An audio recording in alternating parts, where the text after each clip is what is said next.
Thanks for coming, everyone. I want to introduce you first to Bill Bailey, sitting next to me.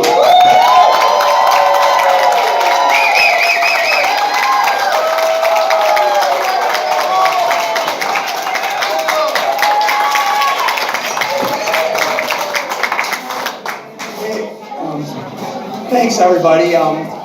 Thanks for showing up. I know a lot of you drove a long way, and we really appreciate you being here. This journey that we're on, this battle, we have to win. We won't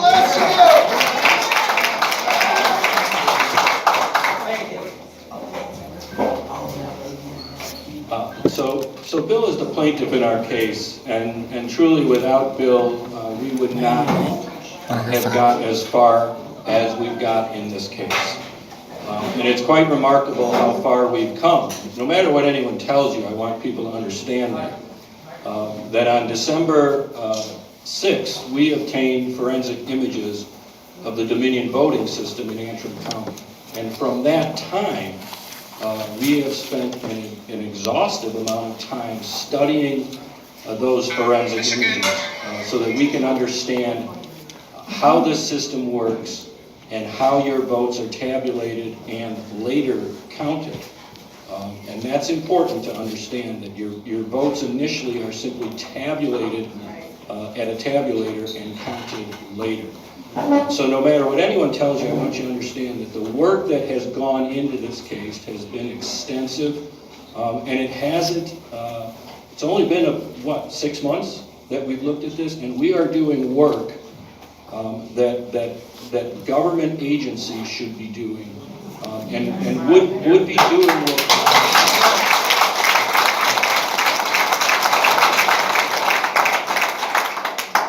And this is work they would be doing with many, many people studying this information. This is not easy, and it's also compounded by the fact that the Secretary of State and Antrim County have continuously delayed providing information to us. Certainly if they had provided information to us in a timely fashion, we would be probably months further along than we are now. And that's a stall tactic, make no mistake about it. But where we are right now is quite remarkable for a 6-month journey. And we hope we have a longer journey ahead of us so that we can continue to study this information, obtain discovery from the state, and provide people, the voters, with real evidence, real information about how your vote is tabulated and then counted later. And we chose this venue today, the American Legion, because everyone's votes count. You know, Bill Bailey.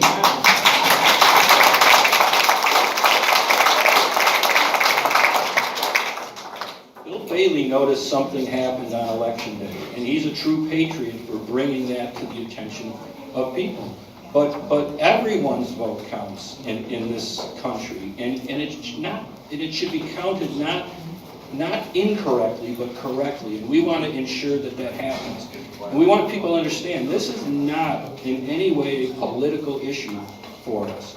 Bill and I were not associated with any campaign or any political figures. This is something we undertook in order to bring the truth to people so that people could understand exactly what happened on November 3rd.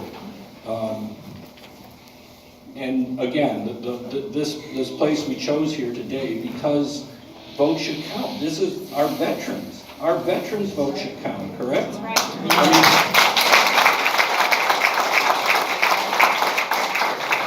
If you listen to the national mainstream media, they would tell every one of you veterans that your vote doesn't count because they don't want to get to the truth. The Secretary of State, Jocelyn Benson, will tell you that your vote doesn't count. The Antrim County Clerk will tell you that your vote doesn't count. In fact, that's a significant issue in our case. On November 4th, the day after the election, 3 votes were destroyed in Central Lake Township in Antrim County. You may not know this, but that's something that concerns my client, Bill Bailey.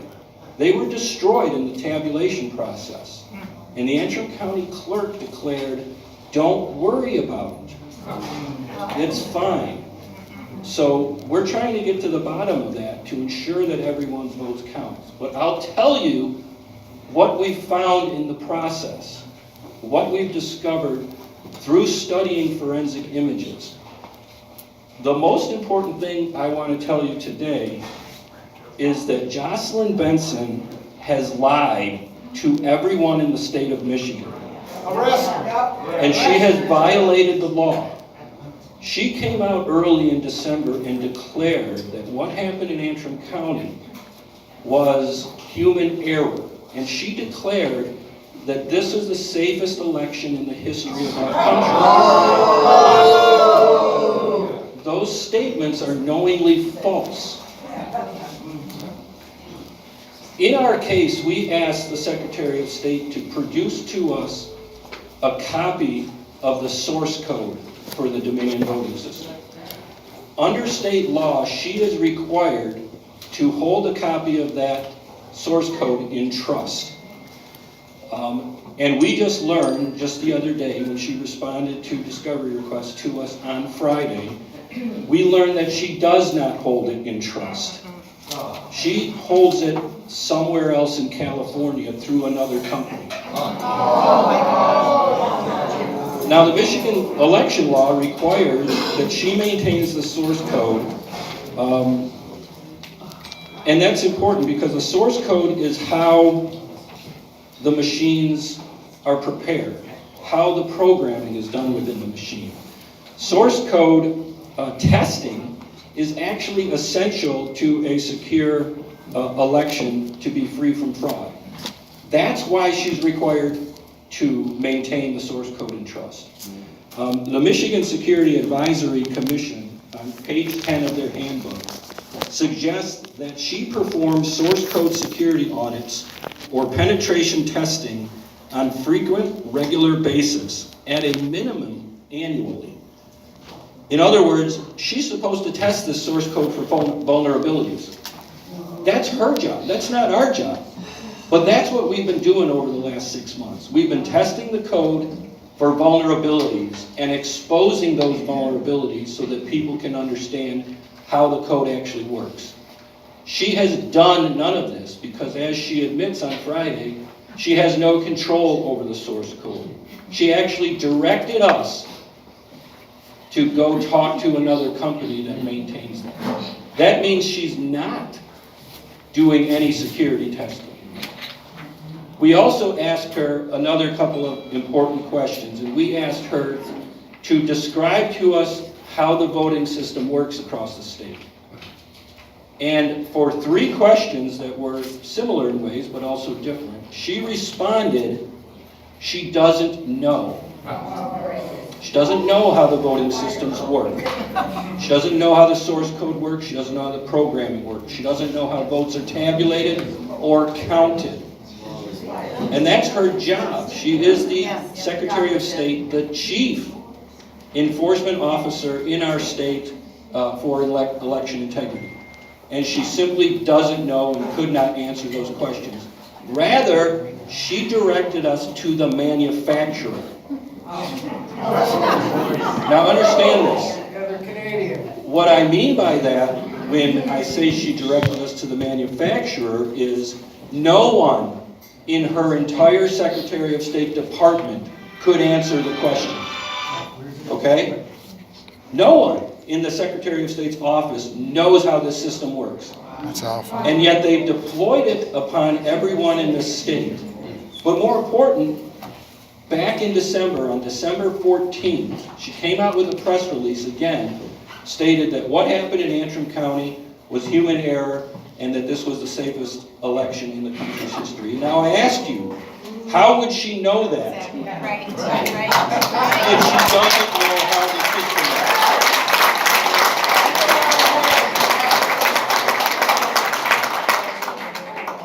And that's why I say she lied to the people of the state and she violated the law. And she should be held accountable.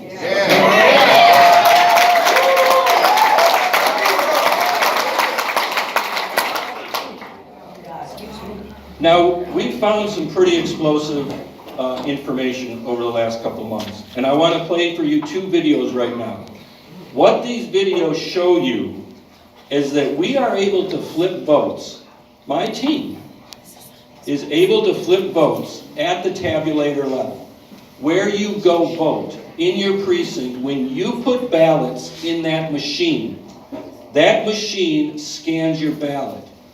And it's simply that. It's simply a scanner, and it converts that ballot into a digital image. Digital images can be manipulated.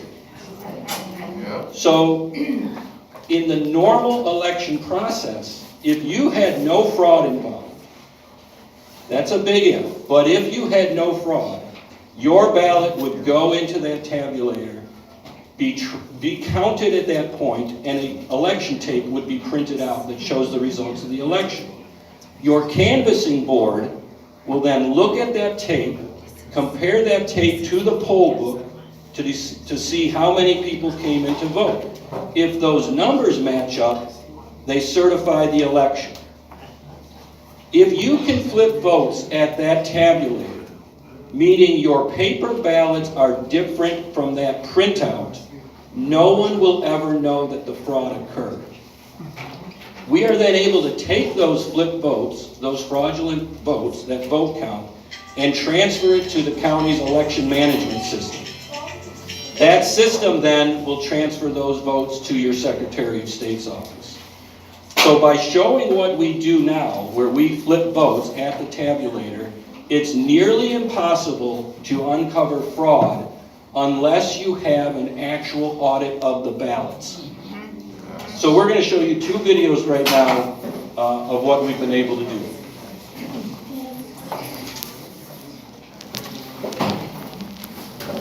For you. So this guy puts in 7 ballots, 4 for Trump, 2 for Biden, 1 for a third party. Okay, we finished our election. We've done 7, so now we're going to close the polls. I'm going to show you how easily these machines were manipulated and how they can swap. What we see is Joe Biden got 4, Donald Trump got 2, and Joe Jorgensen got 1. So you'll notice Biden and Trump votes are swapped. In the presidential race, what you notice now is Joe Biden has 4, Wow! Donald Trump has 2, Joe Jorgensen has 1. It's swapped! Electoral race. Keep your eyes on Arizona, Michigan, and New Hampshire. The truth is coming. Well, legal.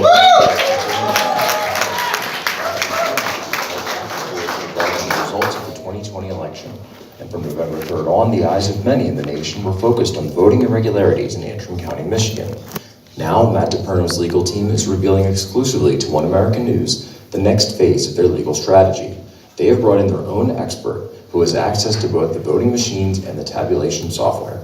Jeffrey Lenberg is a systems vulnerability expert with an extensive background in national security who has been brought in by the plaintiffs in the case to give his analysis of the Antrim County election and their use of these electronic voting systems. Here's what Lenberg showed us. So this first ballot is for Jorgensen. Yeah, this ballot is for Biden.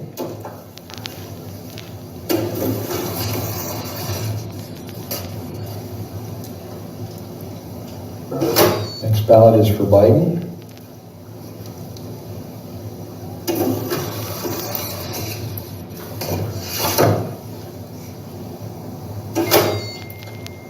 Next ballot is for Trump.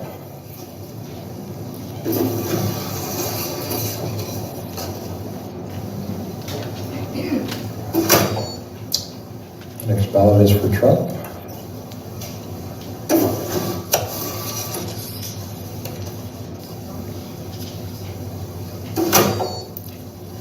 Next ballot is for Trump.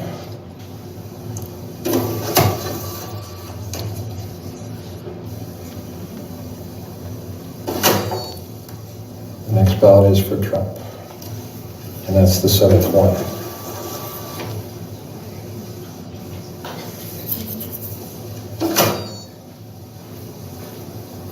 Okay, we finished our election. We've done 7, so now we're going to close the polls.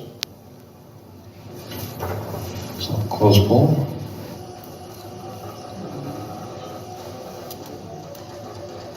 Now, while it's printing this, I will point out the modification that we made. What we did is for the presidential race, we swapped Biden and Trump votes. We did not change the senatorial race, and we swapped the congressional race. So that's what we're looking for. What we see is Joe Biden got 4, Donald Trump got 2, and Joe Jorgensen got 1. So you'll notice Biden and Trump votes are swapped. For the senatorial race, Peters got 2, James got 4, and Willis got 1. So there's no modification there. It matches the ballots. For the third race, the congressional race, Ferguson got 4, Bergman got 2, and Bourne got 1. So it swapped those between the top and the second candidate here. Now this gets a little bit more detailed over here. What I'm going to do is manual. I don't have a script set up to do it, but that'll be a next step. But what needs to happen here is a series of SQL commands, database modification commands. So bear with me, please, as I go through these. The first thing I'm going to do is put the database in a known state, the starting state, the normal starting state. So I have it in that state right now. So what I need to do is that index, I need to swap the index for the presidential candidates, Democrat and Republican, and I need to swap it for the congressional race as well. So I have some queries set up to do that. So this is Biden. I'm going to go ahead and run that query. Then I'm going to go pull up each one of the other candidates. So I'll go to Trump, run that query. Then I'll go to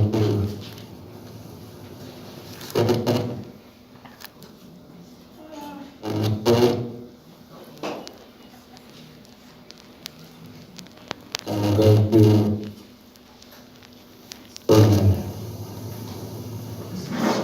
and run that query. Okay, so what I've done now is in the database over here, I've done the matching swap to what we did on the card here. And so now we can go back and read in the results.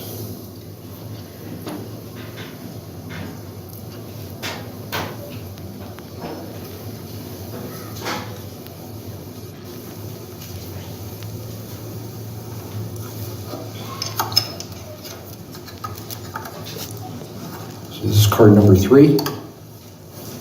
Just checking the drive. Says it's the Helena Township. We're going to load it.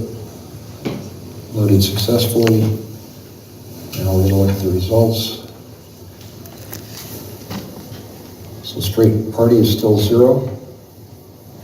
In the presidential race, what you notice now is Joe Biden has 4, Donald Trump has 2, Joe Jorgensen has 1. If we go to the senatorial race, Gary Peters has 2, John James has 4, Willis has 1. We go to the congressional race, Dana Ferguson has 4, Jack Bergman has 2, Ben Bourne has 1. So what you see is the results now match the tape printout here. So when you do the canvas, they will match. But they're not correct. They don't match the ballots.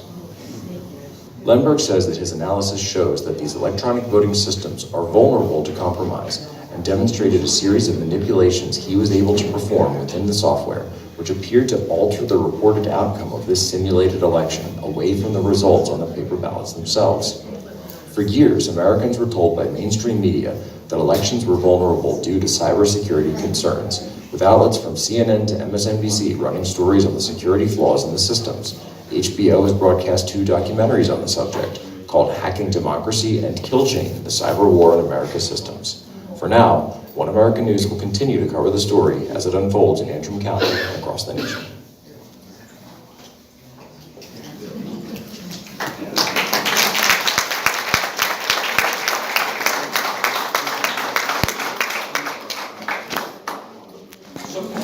So just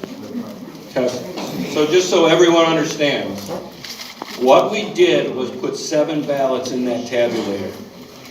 4 marked for Donald Trump, 2 for Joe Biden, and 1 for Jorgensen, the third-party candidate. And we were able to show that at that tabulator level, we could flip the votes. And in the results of that, Joe Biden got 4 votes, Donald Trump got 2, Jorgensen got 1.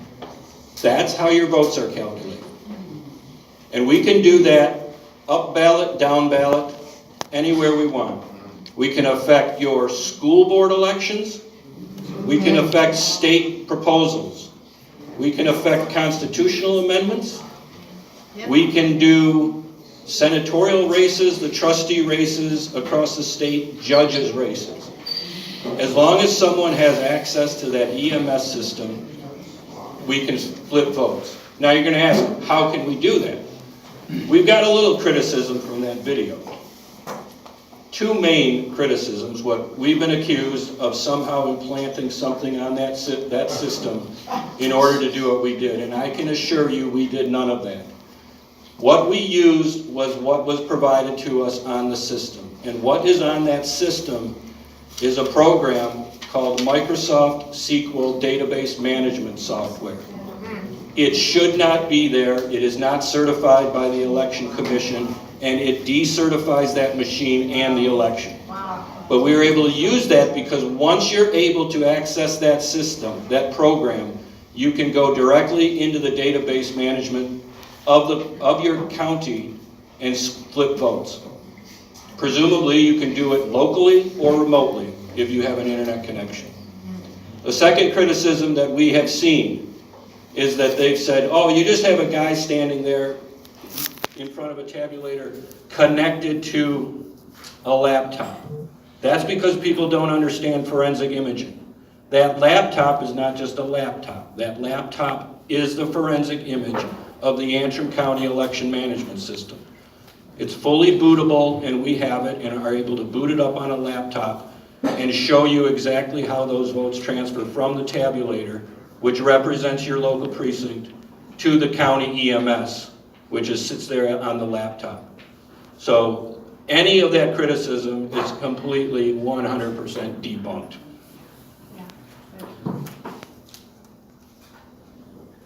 But it gets worse, people.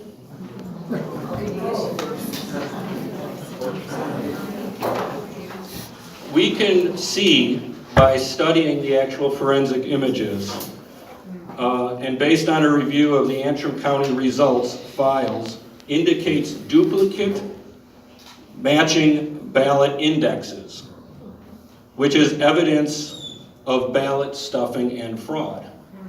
So what does that mean? That means that we can see evidence right now, and we're still studying this, to show that there are the same ballots run into the system more than once, repeatedly. We've also seen that in Antrim County, there's 1,060 votes that showed up in the hand recount that do not appear in the Secretary of State's database. That's 1,060 potential fraudulent phantom votes. We've also done a study that shows that in Antrim County, across the precincts, nearly 100% of people aged 65 to 80 voted. 100%. And we've also shown that 20% of mail-in ballots were sent to P.O. boxes in Antrim County. That is not permitted so long as people have an actual physical address. And we can see within the big database that they do. That means no one, 20% in Antrim County should not be receiving ballots to a P.O. box. It is just another indication of fraud.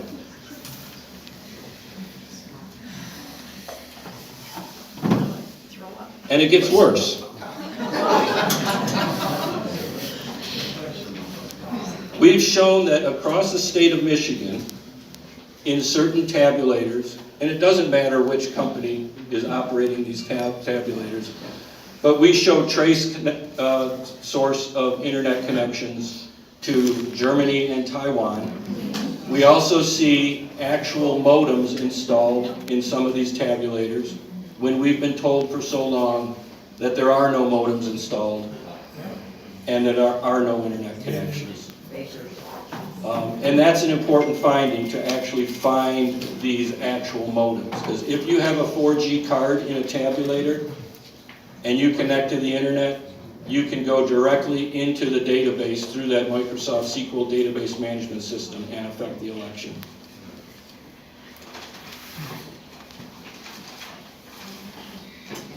And I'll tell you something we discovered this weekend.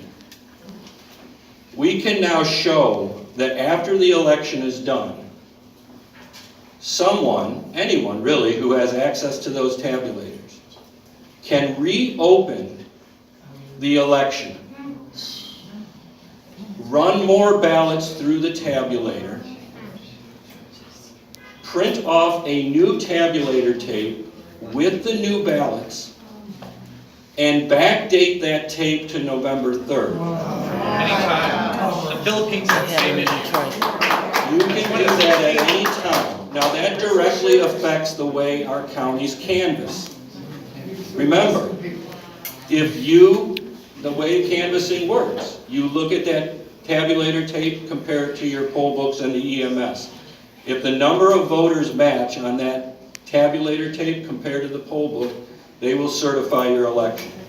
But to be able to discover that someone can re-enter that tabulator, run another election after the election day by stuffing ballots. And we've done this up to over 28 ballots we're able to do in small little sequences, just as test runs. You can do 100 if you want, you could do 1,000, you could probably do 1,000,000. But then to backdate that tabulator tape shows significant potential for fraud. And I go back to the beginning where I talked to you in the beginning. It's the Secretary of State's job to run tests on these machines and to run tests on this source code. And she has failed to do this. My team should not be the people discovering this. We're doing the work of the FBI and the Department of Justice, and we've done it in 6 months. And we've done it with a small team.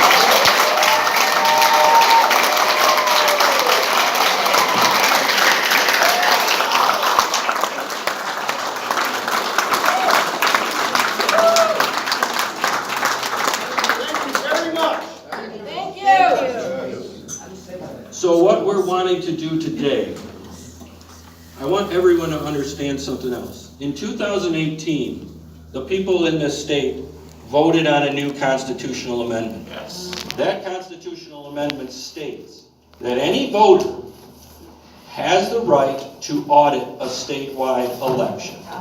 It is self-executing, and your legislature cannot impose restrictions on you. Right. Everyone has that right. It is your constitutional right to challenge elections, to audit elections. And audit means something important in our vernacular.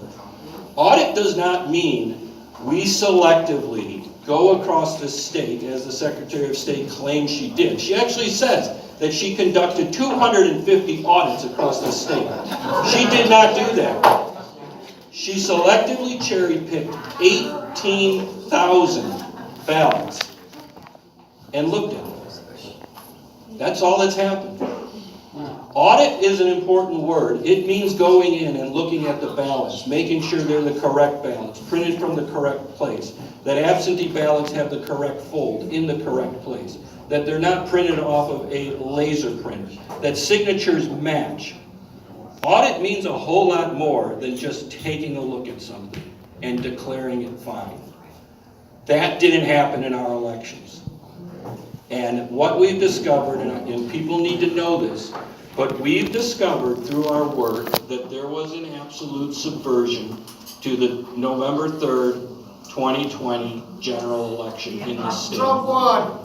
And we're calling on our legislatures to stand up and do what's right. We're asking them to conduct a statewide audit at this point. We have enough information, we've given them enough data and information for them to have the courage now to stand up and call for a state audit. This is entirely within their power, within the Senate. They can do that. We've seen it happen in other states. You see it happen in Maricopa, and it needs to happen in the state of Michigan.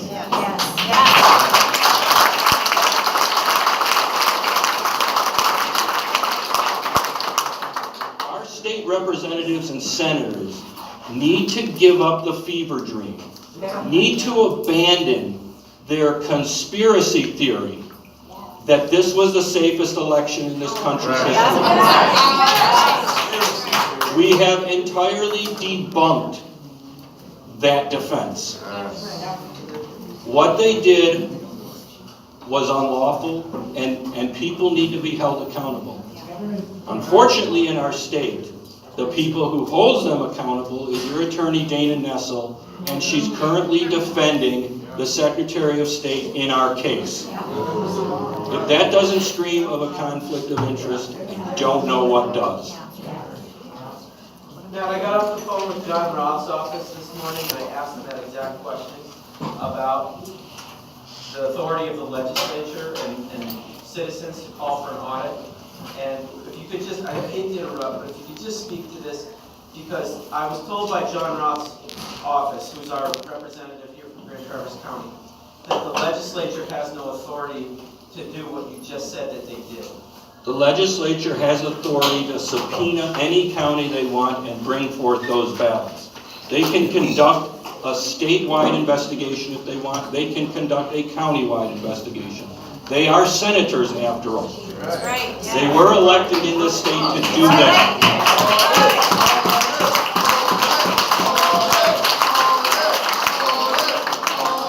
Now I tell you what they're going to need. They're going to need a forensic expert. They're going to need a cyber expert. They're going to need a ballot expert.